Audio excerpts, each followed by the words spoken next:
White South Africans that were pretty much the only people Donald Trump has let into the country since his administration took over are returning home. They came to the United States because they said they were being persecuted in their home country, and now they're going back because they say nobody is meant to live the way you have to live in the United States. It's too expensive and it's too violent.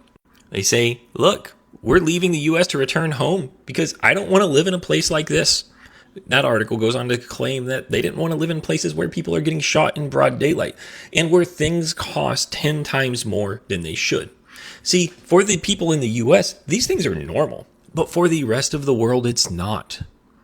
We are not a safe country. We are not the greatest country in the world, and we're not a country that actually takes care of its citizens.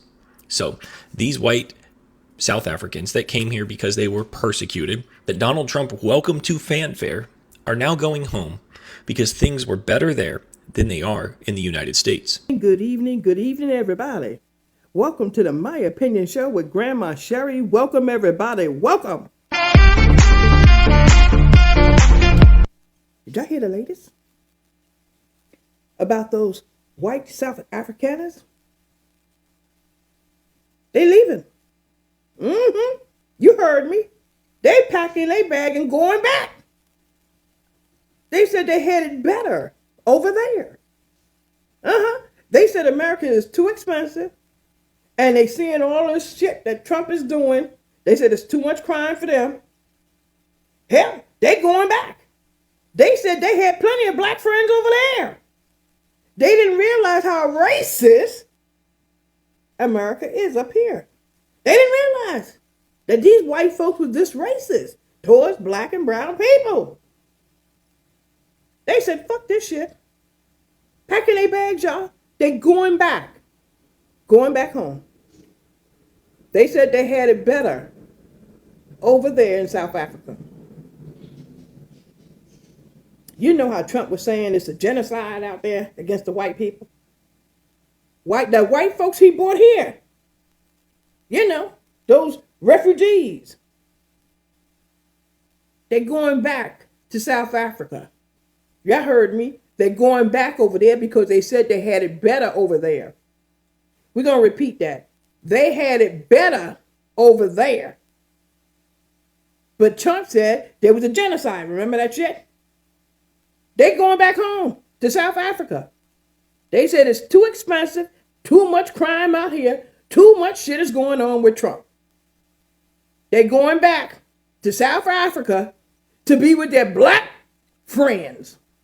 Do you guys remember in May of last year when Donald Trump announced that he was going to be bringing in white South Africans as refugees? Because he loudly claimed in front of South Africa's president and his white cabinet members that white people in South Africa were being genocided. In case you don't remember, here is a short clip of somebody in Trump's administration welcoming the South Africans, the white South Africans, and saying that they have good seeds which will grow in the United States. Over the years, and I am sure that you will be successful. It's, as you know, a lot of you I think are farmers, right? When you have quality seeds, you can put them in foreign soil and they will blossom, they will bloom.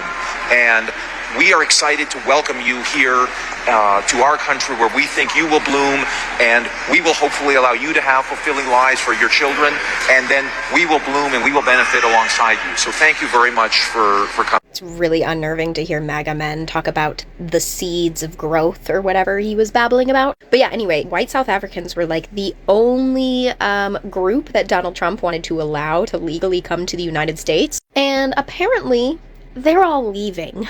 Thousands of white South Africans repatriate as U.S. safety fears grow. Thousands of white South Africans are returning home after years abroad, reversing a long-standing trend of immigration. Many are reclaiming citizenship through a government portal launched after the repeal of a 1995 law that had stripped citizenship from some expatriates. Part of the migration story is shaped by the United States. The Trump administration launched a program offering refuge to white South Africans, particularly Afrikaners, citing concerns over crime and alleged persecution, claims that South African authorities deny. While some took advantage of the U.S. program, growing worries about mass shootings, immigration enforcement, and political instability in the U.S. have prompted many to reconsider and return home. Improvements in infrastructure, like the near end of daily power outages and enhanced private security, have boosted confidence among those moving back. Analysts say the trend reflects both practical and economic considerations. Remote work has made it easier for professionals to live in South Africa while keeping jobs abroad. Many see South Africa as offering a safer, more affordable, and more stable environment than some countries they have lived in,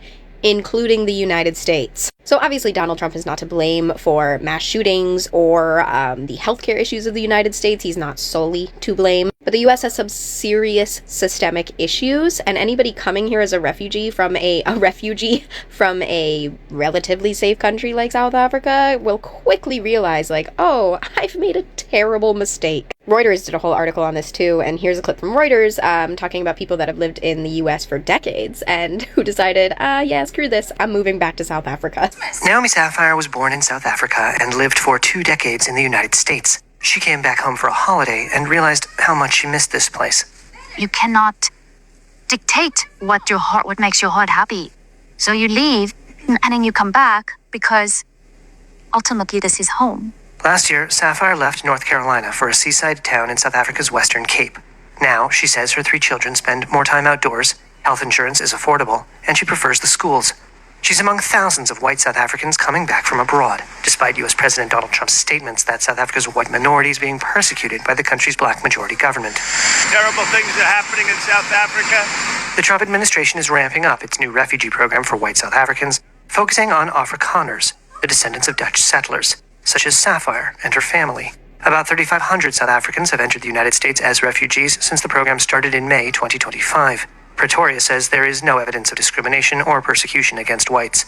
Many white South Africans and Afrikaners have welcomed Trump's support, but insisted they nevertheless want to remain in their country. And others who left decades ago are now returning. Anton van Heerden is an employment agent who has been trying to help returnees keep their jobs abroad by shifting to remote work. He said inquiries from white South Africans seeking to return had jumped 70% in the past 6 months.